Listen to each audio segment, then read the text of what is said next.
What the hell happened to your home field advantage at AT&T Stadium? Let's talk about it here in Below the Belt, which is sponsored by D&M Leasing and Window Nation.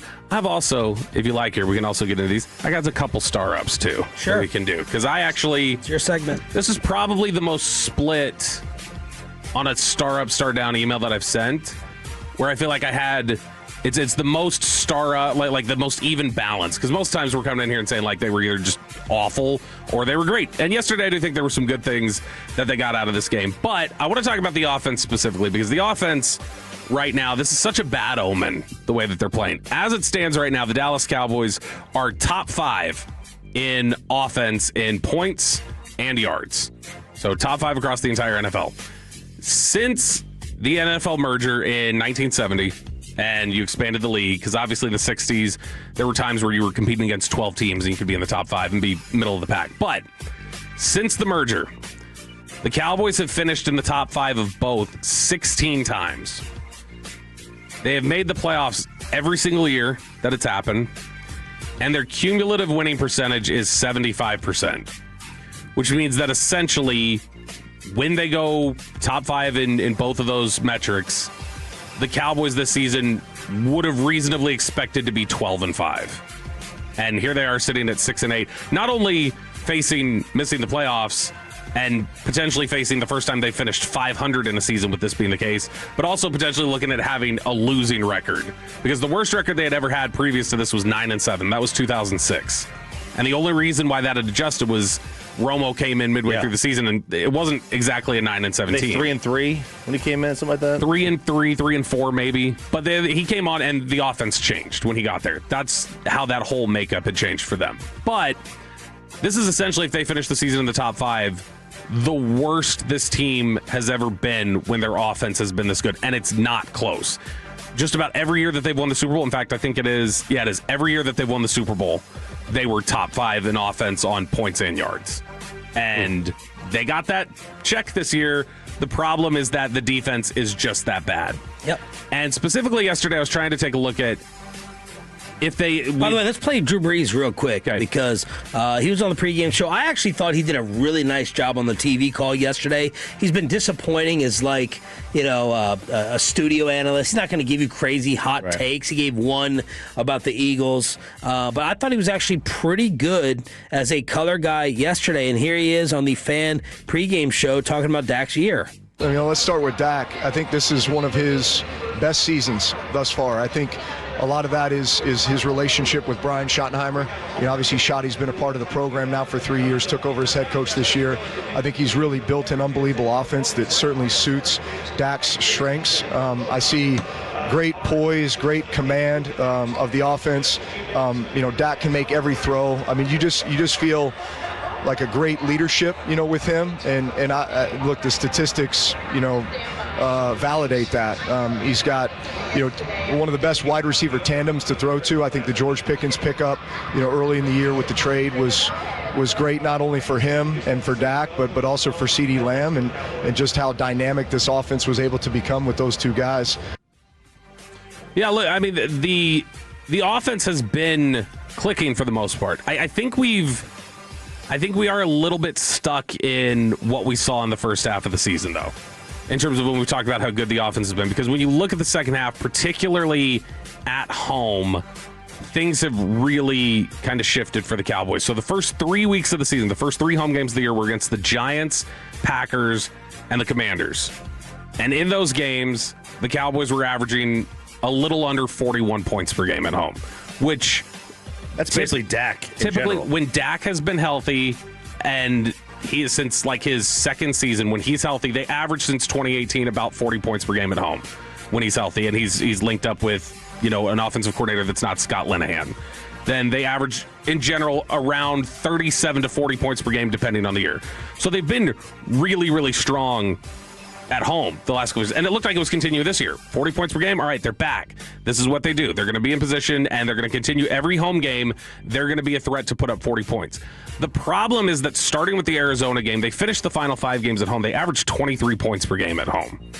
And this is where you can start seeing, okay, something has clearly shifted for them, that they're not as efficient as home anymore. So I started digging around, and I was trying to see what could have changed potentially for them and what would have been the issue at home. Right before I get into it, is there anything that stands out to you that you go, man, this last half of the season, they haven't been as good at this, I think? Is there anything that stands out that just seems easy to you of like, there you go, that's why they struggled? Well, obviously Pickens, like, I think teams may have decided, this amateur guess, I don't have a little plaque like Bobby knows ball. True. And it's not even a plaque, it's a 3D printed. Yeah. That's called the future. I think teams decided, let's double George. Let's make his attitude work against him and hurt them. It's the old, right, Belichick was given credit for this. Double the two, or double the one, single the two. With your best guy. Right. So I'm going to double the one, and then Revis is going to guard the two. Denver did this, right? They put Surtain on George. But either way, what teams decided to do, it felt like, let's give George the extra attention, frustrate him, make him quit, make him bail, and let CD eat. If one of the two is going to have humongous, explosive highlight reel plays, it's going to be George. Let's let CD nickel and dime us to death. CD's capable of more than that. He's a beast. He's an all-pro. But he's not going to have the George 60-yard highlight reel catches. Jumping over guys. More than GP. Yeah. So let's bring George's attitude and temperament into this. Mm-hmm. That's the first thing that came to mind. And then the tackles. I'm sorry, Choppy. It felt like, we were talking about these offensive tackles a little bit more in the second half being terrible. And Guyton got hurt. I fully believe that sacks are a quarterback stat until you get a depleted line where you have multiple guys out. And I don't think that it's I think oftentimes we just point to the quarterback or the offensive coordinator when the offenses slip, when they don't do what they should do, they're not as consistent. What I think the more likely is, well, the first thing you should look at is not the quarterback or not the coaches, it's the offensive line. And is the offensive line giving them what they need? Because find me a team that underperforms, and I generally find you a team who has injuries or problems on the offensive or defensive line. And I need to do a deeper dive into this. I'm a little bit worried, I think what you said is true, Bobby. I'm getting fooled a little bit, or I've allowed the first half of the year to mask maybe what I'm thinking about Shoddy as an offensive mind, and then the Flores thing kind of woke me up, and then the second half yesterday is a glaring problem in getting shut out. So I really need to do a deep dive and more research on Shoddy playing chess. So it feels like it might be a chess issue. Oh. When you look at some things. Hear that, Brian? Oh, wait, you won't be on Friday. So, and this is something that you that's have Bobby, to, that's your boy. This is something that I'm sure he would say this is accurate, that this is their problem right now. So, the NFL average in red zone success rate over the course of 15 years, whatever, it hovers around 60%. And they don't count a field goal as success in the red zone. You have to score a touchdown in the red zone for it to be counted as red zone success. Last year, they were 40-something%. So they were bad in the red zone last year. So if you look at the home games to start the year against Green Bay, the Giants, and the Commanders, elite offenses are usually 70%, somewhere around there. The Cowboys were 10 for 12 in the red zone the first three home games of the year, which is fantastic. You'll take that all day long. It's 83%. What do you think their red zone percentage was in the final 5 games of the year at home? 16. Well, that wouldn't be that bad. 41.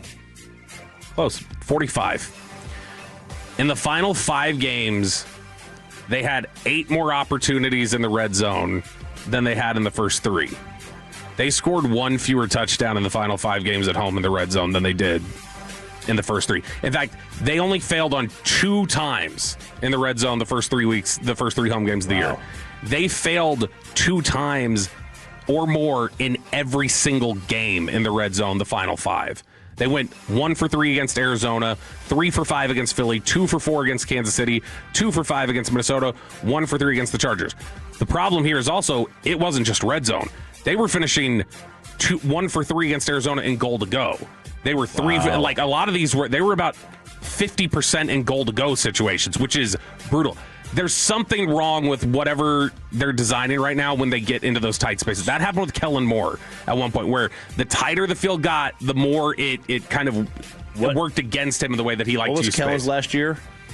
Their red zone average? Year. What was his low? What year? 22. 22, they were 71%. Yeah, they had 22, that was less of an issue, but it was 23, 20, 21 that people were talking about. Yeah, 23, they were 58%. That's not great. Mid-pack. It's around league average. Little Saints 3-game winning streak. Tyler Shuck doesn't look so bad, does he? I'm seeing people saying he's the quarterback rookie of the year. Shuck? Man, Bobby does know ball. He's had a good little last couple of games.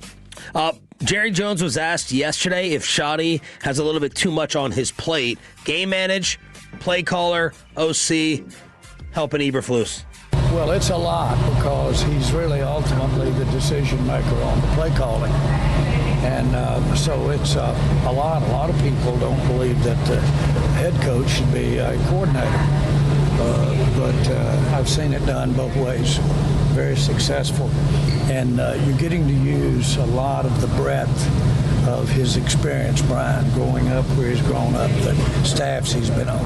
And we're getting to use a lot of them. And I'm really pleased with the job that Brian has done in light of where we are right today. And he'll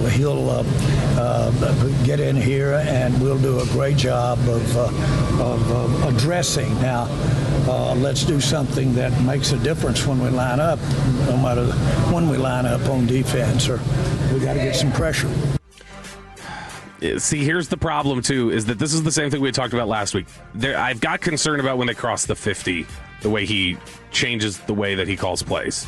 And the way the design changes. Obviously, design's got to change with where you think he relies on Aubrey too much? Yeah, that there's just too much comfort there. And I think when you start seeing red zone numbers like that, that is going to equate to you having a losing record at home in the stretch run. And that's what crushed them, ultimately. They couldn't win home games against Minnesota, against Arizona, against the Chargers. That's what ultimately did them in.